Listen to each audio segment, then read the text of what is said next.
Phone tapping వ్యవహారం సంబంధించి ఆహ్, ఏదో జడ్జీల ఫోన్‌లు ట్యాప్ చేశారు. హీరోయిన్‌ల ఫోన్‌లు ట్యాప్ చేశారు. సినిమా వాళ్ళ ఫోన్‌లు ట్యాప్ చేశారు.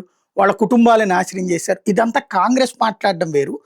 పేపర్‌లలో, టీవీలలో లీకులు, డిబేట్లు, బ్రేకింగ్‌లు వేరు. వాళ్ళకెవరు చెప్పారు? ఎక్కడి నుంచొస్తుంది ఈ సమాచారం? వాళ్ళే కల్పించారా? లేదా వాళ్ళ వాళ్ళ పార్టీల లాయల్టీల ప్రకారం చేశారా అంటే కాదు. ఈ మొత్తం కథ వెనకాల తెలంగాణ ముఖ్యమంత్రి కార్యాలయం ఉంది. ముఖ్యమంత్రి కార్యాలయానికి సంబంధించినటువంటి వ్యక్తులే ఒక స్పెషల్ గ్రూప్. అంటే అన్ని ఛానళ్ళు, అన్ని పత్రికలకు సంబంధించినటువంటి కీలకమైనటువంటి జర్నలిస్టులతో కూడినటువంటి గ్రూప్‌లో దాదాపుగా 135 మంది దాకా ఉన్న గ్రూప్‌లో వాళ్ళే ఈ పోస్ట్ చేస్తున్నారు. దాంతో అది నిజమని నమ్మి వీళ్ళు ఈ బయట ఫోకస్ చేస్తున్నారు మీడియా. ఈ మొత్తం సృష్టిస్తున్నది ఊహాజనితమైనటువంటి వ్యవహారాన్ని సృష్టిస్తున్నదే ముఖ్యమంత్రి కార్యాలయం అంటూ బీఆర్ఎస్ ఇవాళ ఆధారాలతో సహా ప్రెస్ కాన్ఫరెన్స్ పెట్టి నిలదీసింది. దాని మీదన చట్టపరంగా చర్య తీసుకుంటామని ప్రకటించింది. ఒకసారి వాళ్ళు ఏం మాట్లాడారో విందాం.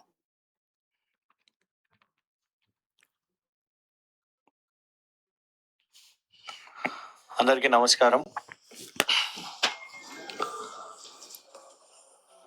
రాష్ట్ర కాంగ్రెస్ ప్రభుత్వం ఈ దేశంలోనే అతిపెద్ద మిస్ఇన్ఫర్మేషన్ మాఫియా ప్రభుత్వంలో ఉండి వాళ్ళ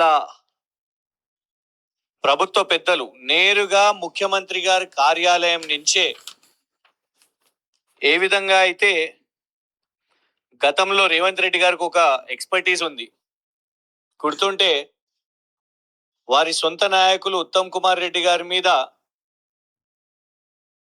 సోషల్ మీడియాలో అటాక్ చేపించడానికి సపరేట్ గా ఒక టీం పెట్టి ఉత్తమ్ కుమార్ రెడ్డి గారిని సోషల్ మీడియాలో ఇష్టం వచ్చినట్టు తిట్టిపిస్తూ దుష్ప్రచారాలు చేసిర్రో అదే బుద్ధిని ఇవాళ ముఖ్యమంత్రి కార్యాలయం నుంచి అదే తరహాలో నడిపిస్తున్నారు.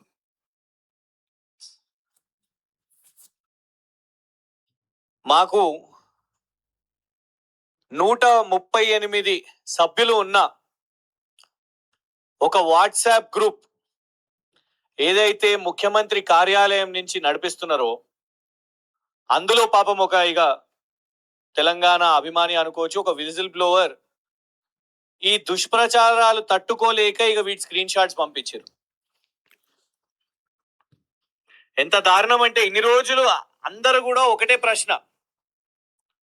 ఈ విచారణ ఆ విచారణ, ఫార్ములా ఈ అనే పేరు మీద ఏసీబీ, మళ్ళా కాళేశ్వరం విచారణ అని రకరకాల విచారణ, హరీష్ రావు గారు ఫోన్ ట్యాపింగ్ వెళ్ళినప్పుడు అప్పుడు అందరూ కూడా విచారణ లోపట ఇన్ని ప్రశ్నలు అడుగుతున్నారు, అన్ని ప్రశ్నలు అడుగుతున్నారు, వీళ్ళ గురించి అడుగుతున్నారు, వాళ్ళ గురించి అడుగుతున్నారు, ఈ సినీ నటులంట, ఈడంట, అవ్వంట అని ఓ రకరకాల తప్పుడు ప్రచారాలు ఇవన్నీ కూడా నడిపించారు. ఏడికెళ్ళి మొదలవుతున్నాయి అసలు? ఇవాళ వరకు ఒక్క సిట్ ఆఫీసర్ కానివ్వండి, లేకపోతే అసలు మొత్తం ఈ 2 సంవత్సరాల్లో ఒక్క పోలీస్ అధికారి వచ్చి అఫీషియల్ గా విచారణ ఇది జరిగింది అని ఎవ్వరు కూడా ఏనాడు చెప్పలే. మరి ఏడికెళ్ళి జడ్జిలు, సినీ నటులు, ఇవి అవి రకరకాల పేర్లు ఏడికెళ్ళి వస్తున్నాయి ఇవన్నీ అని ప్రశ్నించినప్పుడు రీసెంట్ గా తెలిసిన అసలు మాఫియా ఏంటిది అంటే ముఖ్యమంత్రి కార్యాలయం నుంచే ఇవన్నిటిని కూడా తయారు చేసి పంపిస్తున్నారు అని స్పష్టంగా కనబడ్డది. Telangana rising top communications WhatsApp group యొక్క స్క్రీన్ షాట్ ఇది. Telangana rising top communications group, ఈ గ్రూప్ యొక్క అడ్మిన్లు నేరుగా ముఖ్యమంత్రి గారి పిఆర్ఓ అన్వేష్, ముఖ్యమంత్రి గారి మీడియా కమ్యూనికేషన్స్ యొక్క డైరెక్టర్ శ్రీరామ్ కర్రీ, మరియు ఇందులో ఇంకొందరు అడ్మిన్స్ గా వీళ్ళను వాళ్ళ సోషల్ మీడియా చైర్మన్ మరియు టిఎస్టిఎస్ చైర్మన్ కూడా ఆయనే సతీష్ మన్నే, ఇంకొన్ని పేర్లు ఉన్నాయి. బాసిత్ అంట, ఈ బాసిత్ గతంలో యుఎస్ కౌన్సిలేట్ లో మీడియా పిఆర్ఓ లాగా పనిచేసిన వ్యక్తి. ఇక ఎవరో రాజాకులనంట, ఆ రాజాకుల అనే వ్యక్తి ఇవి పోస్ట్ చేస్తాడు.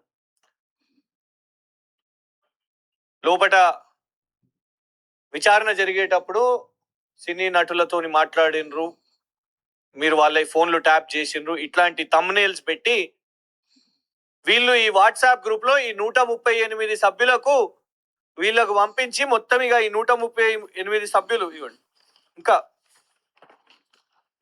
ఇవ్వండి, ఇట్లాంటి ఒక మలిషియస్ కంటెంట్, ఫేక్ కంటెంట్ చేస్తూ ఒక పెద్ద ర్యాకెట్, ఫేక్ న్యూస్, మిస్ఇన్ఫర్మేషన్ యొక్క పెద్ద ర్యాకెట్ ని, ప్రొపగాండాని వీళ్ళ ఈ 138 అకౌంట్స్ నుంచి, ముఖ్యమంత్రి గారి కార్యాలయం నుంచి సూటిగా డిమాండ్ చేస్తున్నాం మేము. ఇవాళ సజ్జనార్ గారు సిట్టు విచారణకు చీఫ్, కొందరు జర్నలిస్ట్స్ వెళ్ళి అడిగినప్పుడు కూడా మేము మొత్తం కంటెంట్ ని ఇవన్నిటిని సోషల్ మీడియాని ఫిల్టర్ చేస్తున్నాము, వీటి మీద విచారణలు చేస్తున్నారు అని అన్నప్పుడు దీన్ని కూడా చేయండి. మరి సిట్టు విచారణ నుంచి అసలు సమాచారం బయటికి ఇవాళ వరకు అధికారికంగా వెళ్ళనప్పుడు ప్రభుత్వ పెద్దల వద్ద ఉన్న ప్రభుత్వ ముఖ్యమంత్రి కార్యాలయం నుంచే ప్రభుత్వ జీతాలు తీసుకుంటున్న శ్రీరామ్ కర్రీ అనే వ్యక్తి, ఈ అన్వేష్, పిఆర్ఓ, వీళ్ళు ప్రభుత్వ హోదాల్లో ఉండి ప్రభుత్వ జీతాలు తీసుకుంటున్న వాళ్ళు ఇలా ప్రతిపక్ష నాయకుల మీద చిల్లర మల్లర సమాచారాలు చేసి బయట పంపించొచ్చా? We demand the director general of police Telangana Shivadhar Reddy గారిని, శ్రీరామ్ కర్రీ గారి మీద మరియు ఈ అన్వేష్, ఈ పిఆర్ఓ, సీఎం గారి పిఆర్ఓ మీద కేసు నమోదు చేయాలి. దీని మీద డెఫినెట్ గా మేము కూడా వచ్చి కంప్లైంట్ చేస్తాము. వీళ్ళ మీద విచారణ చేపట్టాల్సిన అవసరం ఉన్నది అండ్ వీళ్ళని పదవి నుంచి తొలగించాల్సిందిగా మేము డిమాండ్ చేస్తున్నాం. ఇవాళ టాప్ చైర్ లో కూర్చొని ఆపోజిషన్ లీడర్స్ మీద మీరు దుష్ప్రచారం చేసుకుంటూ బాట్ అకౌంట్స్, ఈ బాట్ అకౌంట్స్ ఆటోమేటెడ్ సాఫ్ట్వేర్ గా క్రియేట్ చేసిన అకౌంట్స్, వీళ్ళు ఇచ్చే కంటెంట్ ని మొత్తం గుడిగా ఎక్కడ చూసినా అక్కడ కమెంట్స్ విపరీతంగా, మీకు ఈ మధ్య చూస్తే ట్విట్టర్ లో 150 కమెంట్లు, 100 కమెంట్లు ఇవన్నీ కనబడతాయి. ఓపెన్ చేసి చూస్తే మళ్ళా ఒకటే కమెంట్, ఒకటే వ్యక్తి 5 కమెంట్లు, ఇవన్నీ కూడా వాళ్ళు కాపీ పేస్ట్ చేస్తుంటారు. వాళ్ళ ప్రొఫైల్ పోయి ఓపెన్ చేసి చూసినా అట్లనే ఉంటాయి. అట్లా వీళ్ళు ఒకటి కాదు, రెండు కాదు, ఇగోటి ఇన్ని అకౌంట్స్, కొంచెం ఎవరన్నా దయచేసి హెల్ప్ చేయగలుగుతారా వీటిని? అటు లాంగ్ గా ఎన్నున్నాయో చూడండి. చిత్రగుప్తుడి చెట్టలాగా ఉంది మొత్తం. ఇంత పెద్ద రీల్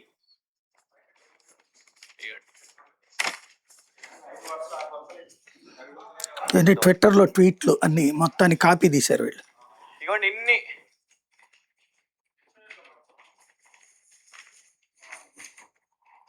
ఇవన్నీ అకౌంట్స్. ఓ సినిమా రీల్ అంత పెద్దది, ఇది సినిమా రీల్ అంత పెద్ద. కాంగ్రెస్ ముఖ్యమంత్రి కార్యాలయం నుంచి హ్యాండిల్ అవుతున్న ఇన్ని అకౌంట్స్, ట్విట్టర్ అకౌంట్లు, బాట్ అకౌంట్స్ అంటారు వీటిని, బాట్స్.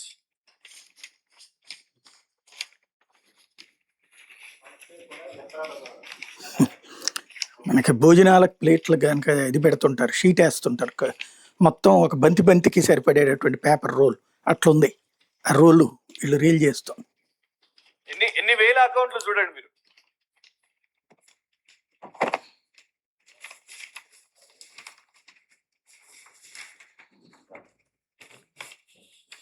ఓకే,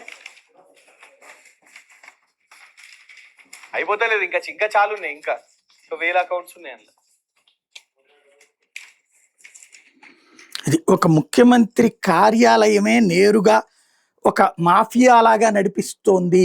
ఎస్పెషల్లీ మిస్ఇన్ఫర్మేషన్, తప్పుడు ప్రచారం, తప్పుడు సమాచారాన్ని మీడియాకి ఇస్తూ వ్యాప్తి చేస్తూ, అదే సందర్భంలో సోషల్ మీడియా ద్వారా తప్పుడు అకౌంట్‌లో నుంచి తప్పుడు ట్వీట్లు తప్పుగా ప్రొజెక్ట్ చేస్తూ ప్రజల్ని తప్పుదోవ పట్టిస్తున్నటువంటి వాళ్ళ మీద చర్య తీసుకోమని బీఆర్ఎస్ ఇప్పుడు తెలంగాణ డీజీపీని కోరుతోంది. ఇది భారతదేశ చరిత్రలో తొలిసారి ఇట్లాంటి open press conference with evidence. మరి ఏం చేస్తారు చూద్దాం.